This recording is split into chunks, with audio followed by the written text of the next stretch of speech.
જે હિસાબે આપ કહી રહ્યા છો, આપને હાલ ફિલહાલ સારી એવી રાહત મળી છે. 1930 થી આપ ફરીથી ખેડૂત પણ જાહેર થઈ ગયા છો. મીડિયા સમક્ષ આ ઇન્ટરવ્યુ આપવાનો આપનો હેતુ શું છે, અને આ જ મુદ્દામાં એક રાજકીય વ્યક્તિનું પણ નામ ઉછળી રહ્યું છે એવું તમે અમને વિગત આપી હતી, એ થોડું જણાવશો? આમાં આ લડત લડવાનું કારણ એક તો એવું છે કે આટલો બધો ભ્રષ્ટાચાર થાય છે અને આટલા બધા લોકો બિનખેડૂત બને છે. રાજેન્દ્ર ત્રિવેદી કીધું 500 જેટલા બિનખેડૂત છે, બન્યા છે. તો એ ખેડૂતો લોકો શું ઘરે જાતે બની જાય? એમાં અધિકારીઓનો કોઈ હાથ ના હોય? રાજેન્દ્ર ત્રિવેદીએ કીધું હતું કે તમામ અધિકારીઓ જે મળેલા હશે, સંડોવાયેલા હશે, એમની ઉપર પગલાં લેવામાં આવશે. પણ આમાં તો એકે અધિકારીઓ પર ફરિયાદ નહીં થઈ, એકે અધિકારી સસ્પેન્ડ થયા નહીં, ખાલી લોકોને જ હેરાન કરવામાં આવ્યા.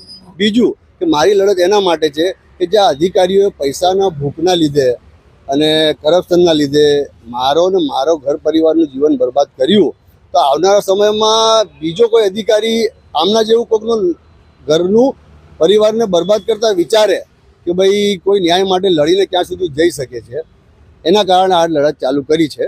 અને હું હાઈકોર્ટમાં પિટિશન દાખલ કરી છે કે તમામ લોકોને હાઈકોર્ટમાં બોલાવીશ, ત્યારે એ લોકો ગુનેગાર સાબિત થશે. બીજી વાત રહી કે એમાં જે